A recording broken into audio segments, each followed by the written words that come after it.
happy Dewithon, or Reading Wales, Readathon, still going strong. I've only finished 2 books. I'm in the middle of another one. Like, don't, okay. But I have, other updates. I said I'd vlog as well, which I haven't done. I'm not gonna lie to you. But I think, we should talk updates. Let's talk updates. First update.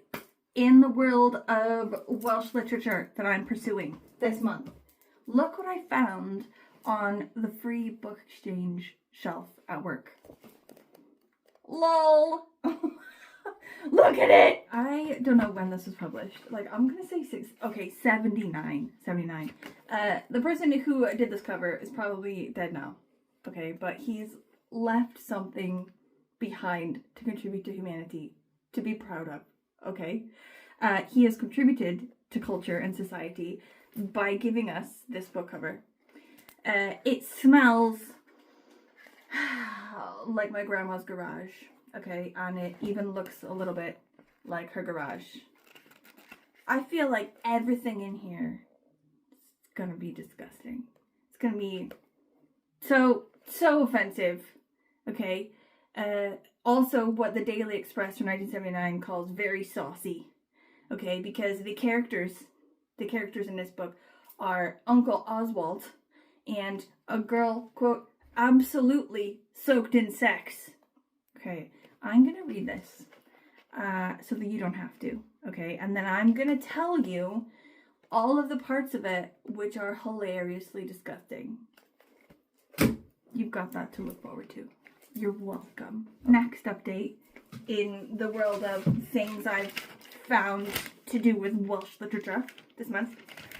I pulled this from the paper. Do you remember the paper?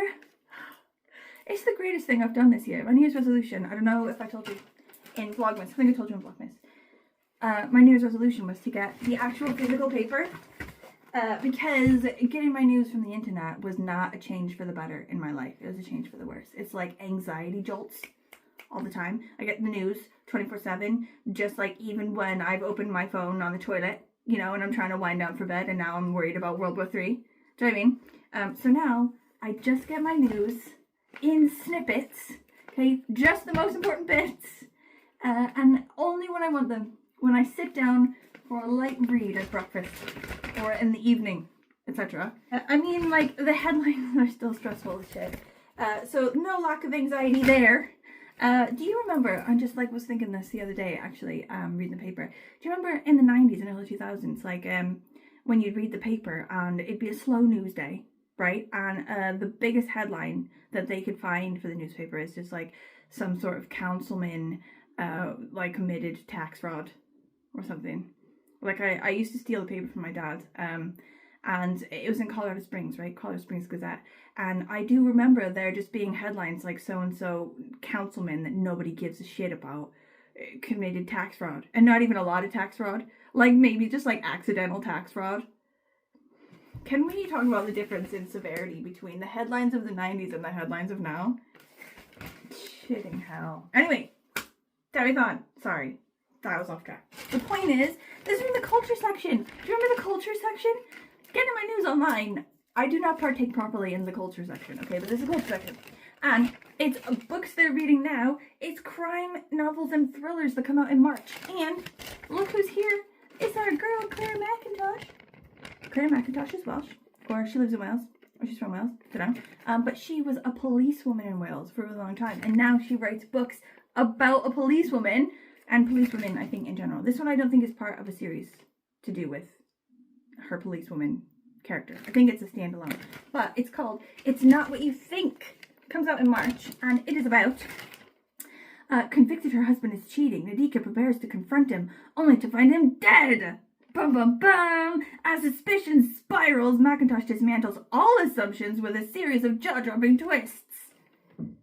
I'm definitely getting that. I'm getting that immediately when it comes out. I don't know when that is. Don't ask. Okay, next update. This is the book I'm reading currently. Tessa Hadley, Bad Dreams. It's a collection of stories. Collection, if you will. So I am on page 10 of this book. So I don't really have a lot to say about it just yet. But I'm liking it so far. The first story is about a 15-year-old girl who gets abducted. I know that sounds really grim, but I am actually enjoying it. But we'll do some vlogging, shall we? I'll tell you later. Give it a sec. We'll talk about this after I've read a bit more. But I did finish another collection of stories by Welsh author Joshua Jones called Local Fires. And this one, loads of people told me it was really good, and I'm really glad I read it because I do like it. Like, I don't love short stories just in general. I feel like I can't really get into them. I prefer like a short novel. But loads of the stories, or like all the stories in that collection, were interconnected, so a lot of the same people kept popping up, and you had to sort of like pay attention, like, oh, okay, this person William, who's mentioned offhand, will be like in his own story later on, or he'll show up in someone else's story later on, and you've got to like keep it in your mind, like, oh, okay, William, we've heard of him before. And I did keep losing track of them, because I have problems keeping track of that kind of thing, and I had to go back and like look through stories, be like, I'm pretty sure I saw William before, like that. So that was annoying. Other than that, I really enjoyed it. It's about this sort of like small town in South Wales, and like the community, like people that are in it. It was very much like, you know, Mark Twain, he has that quote, it's like, there's no such thing as an uninteresting life, you know, like every person on earth is like full of so much drama and backstory that they could like be a movie on their own, like basically that idea. And it was very much sort of like that, you know, taking very sort of like normal, boring sort of people and turning them into the star of the movie. I enjoyed it. Also, I finished an audiobook, which is, I think I chatted about it in my last video, so I won't say too much, but I will just say again, because I finally finished it and it was banging. It was good to the end. It was Ruth Jones and James Corden talking about how they wrote Gavin and Stacey. So Gavin and Stacey, the show, banging. Like, I'm not going to say any more about Gavin and Stacey, I promise. Like, I'm a little bit obsessed. But in the audiobook, they read out the conversation that they put in the book. So the book is based on a conversation they had, like, looking back on the writing of the show and like nostalgically sort of like chatting about it. And then the audiobook is them like reading that conversation back, which sounds like it would be weird, but it wasn't. It was banging. It was amazing. You should get it immediately. It was so good. Also, another update, and like also related to Ruth Jones of Gavin and Stacey fame. Okay, this is the last time I'm going to mention her, I promise. But Hayfest is coming up in May, and they've just released the programme. And this year I'm going to go with Marcella of Marcella and the Margins. And we were sort of like chatting about, oh, which events should we go to, blah, blah. And I think maybe we might be able to get tickets to go see Ruth Jones do her talk at Hay Festival. Anyway, I've got to like set up battle stations on Saturday. Like, I'm trying to get Beyonce tickets. Like, I've got to get like 2 laptops and a phone going at once, like when the time comes for booking. And I've got to like have the event numbers ready to go, and I just like book it really fast so that I can make sure I get the tickets I want. So stressful, but I'm ready. I'm up for the challenge. Anyway, that's all the updates for now. Okay, I have another update. It's not a Dewithon book. It's Wild Dark Shore by Charlotte McConaghy. Okay, which is not for Dewithon, and it's not even this month's Book Naturalist Book Club book. It's next month's Book Naturalist Book Club book. But I put it on hold thinking, oh, I'll have it for April, and then it came now, and I've read it because I thought it would be awesome, and it was 5 stars. Okay, so this is the update. It's not to do with Dewithon, but I feel like we should talk about it anyway. It was amazing. It was so good. I loved it so much. It's about this guy, okay? He's like 40 or whatever, and he's got his 3 kids. Like 2 of them are teenagers, and one of them's like a kid. And they're the like caretakers of this island off Tasmania or something, sort of like, they're Australian, and it's this like really remote island called Shearwater or whatever, and it's the holder of a seed bank, you know, like one of these things where the UN or whatever, they put all these seeds that are going to repopulate the plants of the world if there's like an apocalypse, you know, but it's like in the permafrost on these sort of like remote places, but because of climate change and sort of like just general fuckedness, the island is going under. Like, the sea is taking it back, and there's all these storms and everything, and it knocks the power out. So the sort of freezer system that's supposed to keep these seeds cold has sort of gone and everything. And this guy and his kids, they're sort of dealing with that. Like the ship that's supposed to come for them isn't supposed to come for like another several weeks, and they have no way of contacting them either because something's like happened to the comms. I'm not going to say anything else about the comms, but something's happened to the comms, okay? So then, with this storm as well, another woman sort of like washes up on the beach. She's like really badly injured. They don't know where she's come from or why she's there. They take care of her or whatever. And then she comes to, and she's sort of like keeping it close to the cuff, you know? She's like, oh, not letting loads of things on. She's got some secrets, like, why is she there? Why did she come here? You know, did she mean to come here? Was she trying to go somewhere else and she's shipwrecked? But as well, she can tell that the family's hiding things from her. Like, she's come, just generally, for her husband, who was like a scientist on the island. And they know something about the scientist and why he is not there anymore. You know, but anyway, with this like mystery, it's like a sort of psychological thriller. But on the sidelines, it's like talking about all these like gorgeous things like loss and grief and stuff. Like the little boy and the dad can like see and convene with the dead, but it's doesn't give me the idea that it's like it's real, you know? It doesn't seem a novel that's like supernatural or like a horror where the dead are really there, you know? It's more like their isolation, their like long-term isolation, and their grief has sort of like caused them to see the dead, do you know what I mean? Or like sort of more just like be haunted by the people they once knew, do you know what I mean?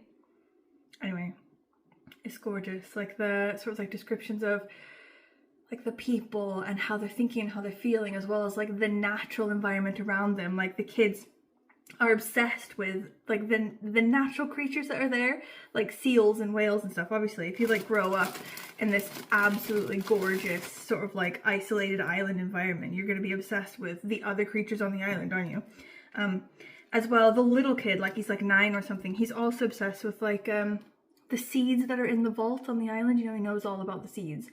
It gets to a point where they're thinking, oh shit, is this going to be a problem? Should we just save the seeds that are going to be edible seeds, you know, seeds that are going to be needed to sort of help humanity, you know, through the apocalypse or whatever? And he was like, he was not for it. He was like, that's crap. Like, saying about different plants or whatever, like making the case for these plants that deserve to live even though they don't feed humanity, you know?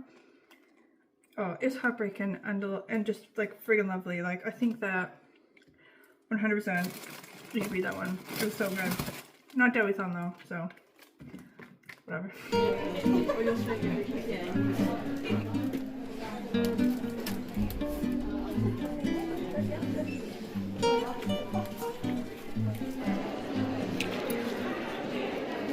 Another completely un-Dewithon related update.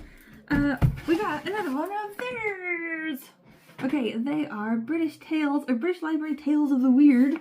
Okay, there is a British Library Tales of the Weird book that I am going to read for Dewithon, which does have like Wales related stuff in it. So maybe it's kind of mildly related to Dewithon. But this subscription I get for British Library has like weird anthologies and stuff from the British Library of like old creepy tales and stuff, etc.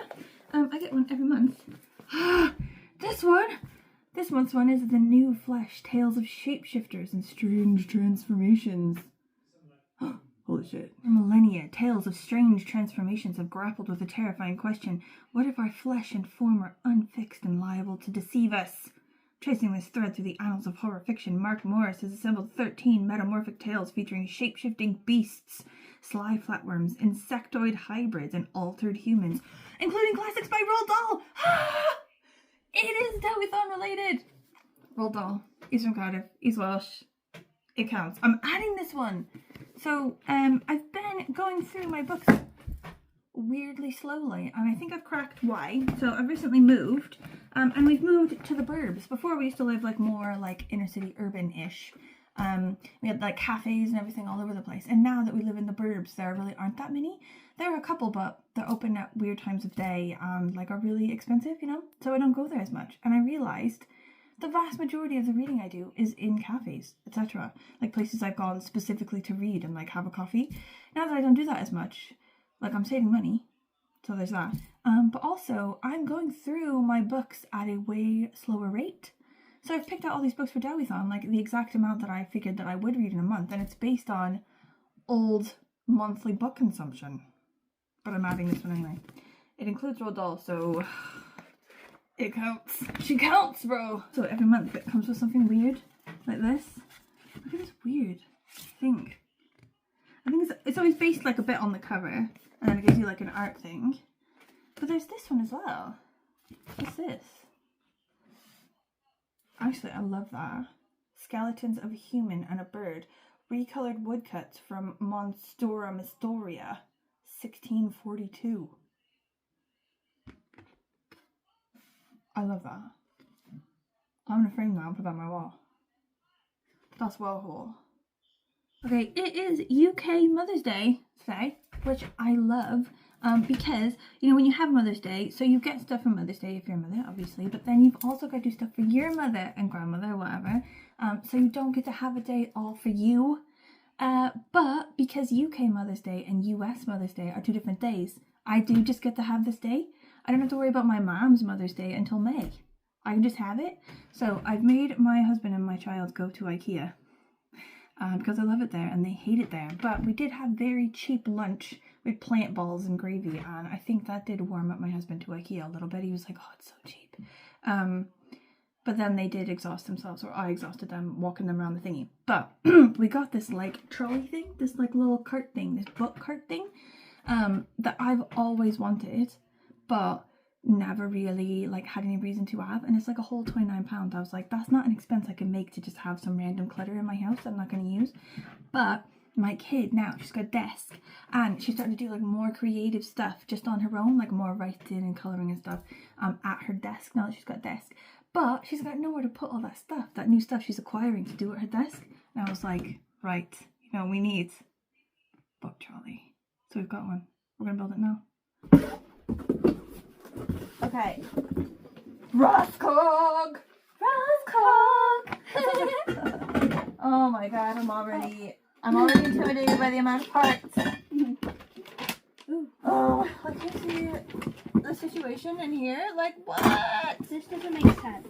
No, it's already too many pages. Oh. That's what you get. I want these. So, See how these go in? See, and these have holes. Look. Luke. Oh. And look, it says 2 of them. And these are 2 of them because it's stuck together. Okay. Okay, we done it. Good. Look at it. Even works and everything, man. Like, I reckon we could do this for a business. We could just go around people's places and be like, I'll build your furniture for you, bro. Y'all, I am ridiculous. That is all. That's all I have to say. I am so ridiculous. I've always been ridiculous, and I'll always be ridiculous, and I think I just need to accept it.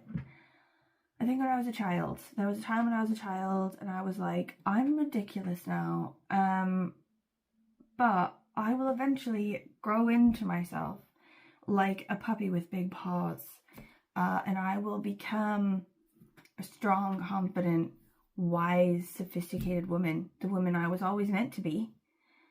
One day, and I just need to give it up and just accept I'm almost 40 and I'm still ridiculous, and that's all I have to say about that. Okay, no, I do have more to say about it. I'm gonna tell you what's happened. Okay, story time.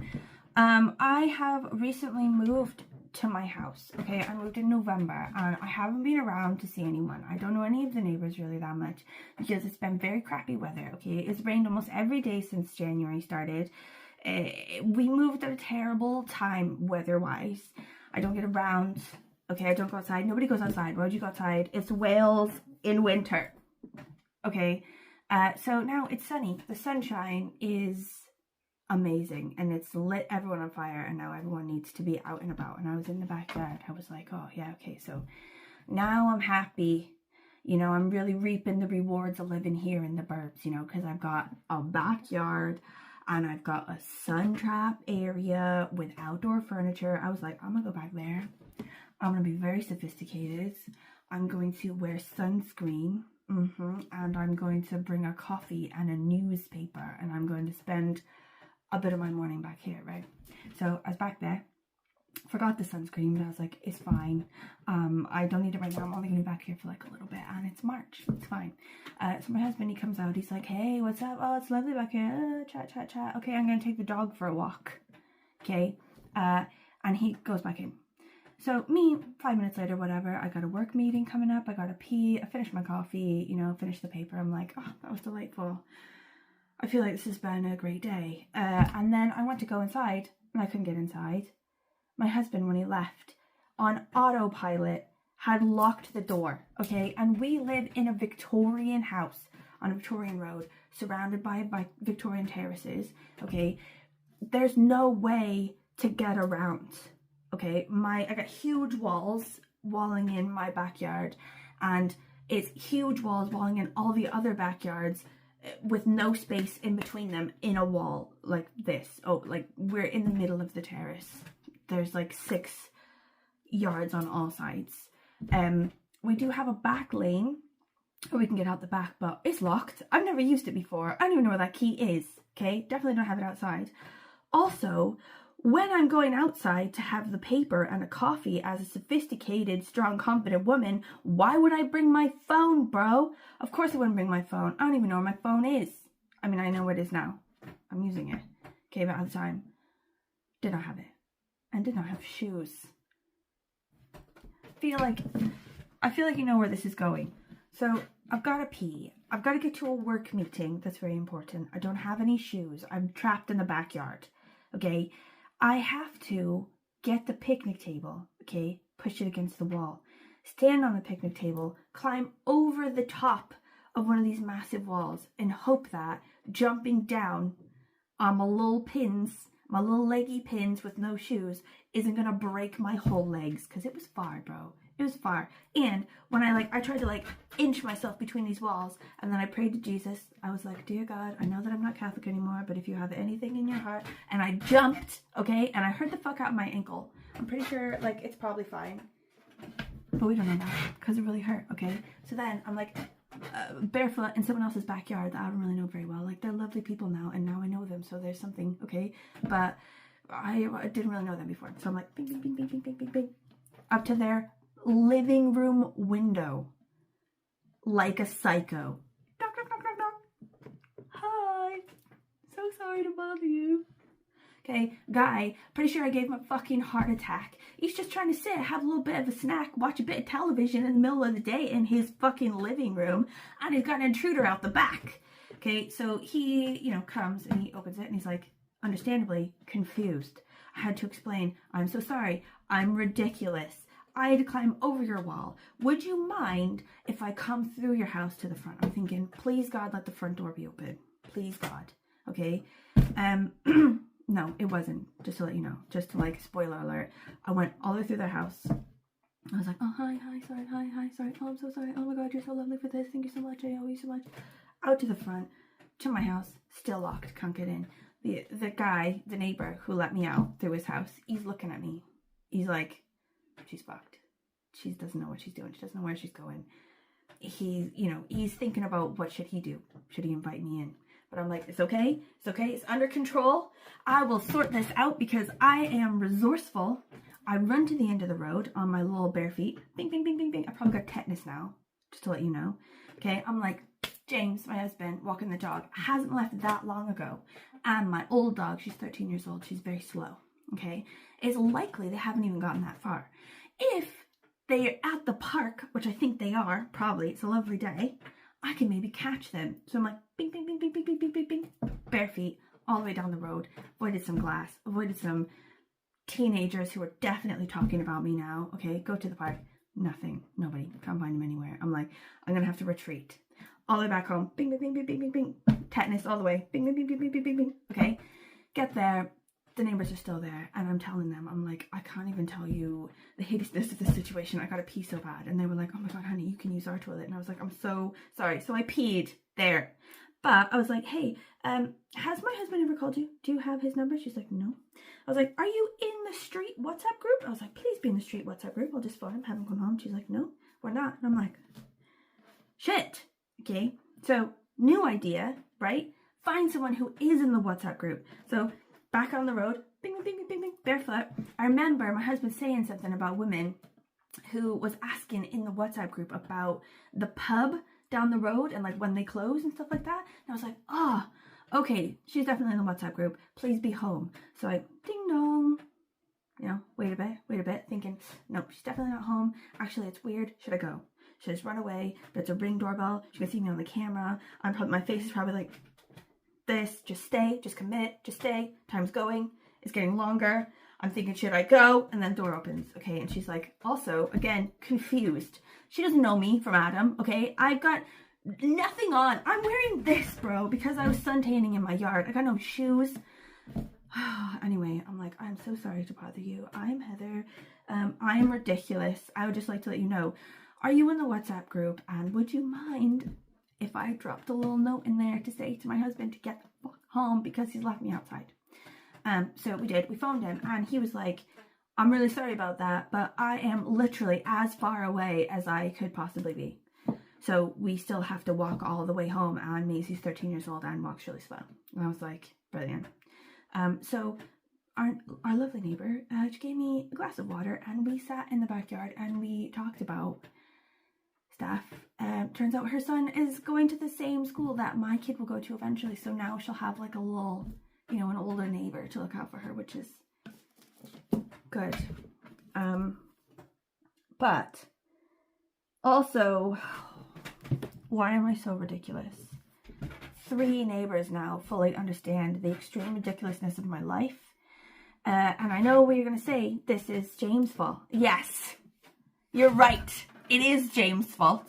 But is that going to be how it's remembered? Okay, are they going to be like, oh, that James, he's so ridiculous, he locked his wife out? No, that's going to completely fade from the memory. They're going to be like, remember that time that ridiculous woman had to climb over our wall?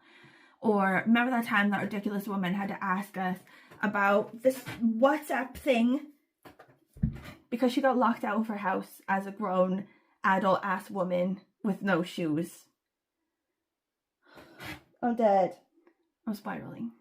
Okay, I did originally have something Dewithon related to say, okay, and I can't say now I even care. Okay, but I'm going to tell you anyway because I feel like we should still talk about it. This book was delightful. I really enjoyed it. I know my face and my tone aren't saying that I enjoyed it because it's residual, okay, from the situation of being ridiculous. But I want to tell you that this was really lovely. It was fantastic. I'm going to give it maybe 5 stars, depending on how I feel later. Because at the moment, I ain't giving nothing, no 5 stars. Nothing's getting positive reviews now. But I feel like maybe 4. It deserves 5. It was lovely. The writing, Tessa Hadley. I love Tessa Hadley's writing. This is a collection of short stories, which I don't normally like, but I did really enjoy these. It's different time periods, you know, throughout sort of like England and Wales, and very different characters each time, and it's very physically and story-wise, nothing happens in any of them. It's very much like begins and ends, very mundane like, but what's happening on the inside of the character, you know, sort of how the character's thinking, what they're thinking about, sort of revolutions they make amongst themselves, like how these mundane situations have changed them, you know, hugely on the inside. That's the stories, and it was lovely. And her writing is very lovely. It's very like sets a scene, sets a vibe, very good for details, like even like the historical based ones that aren't now, you know, like I think it takes someone really talented to know like a past time so well that they can lay in and sort of like paint those details for you, even though they never lived in like 1945 or whatever. Do you know what I mean? Anyway, yeah, 5 stars. Okay, I think that we should end this vlog here because this video is already way too long. It's been a week anyway, so it's fine, and then I had a whole rant, so we've had enough. But I just want to say that I think we should do one more vlog maybe for Dewithon, like one more week of vlogging, and I think my next book that I'm going to do is a weird book. And this one is like a nature walks book, but like with included like folklore and legends and stuff pertinent to the walk. Banging, I know. But also, should we talk about how I look sunburned? Look at my face. Like, have I been sunburned because I got locked out without sunscreen? Oh my. Okay, any comments, questions, concerns, anything? Please let me know. Also let me know, what you're reading. Even if you're not reading Dewithon, like, I definitely need to hear about these so that I know what books I should read next. Anyway, I'll see you next week.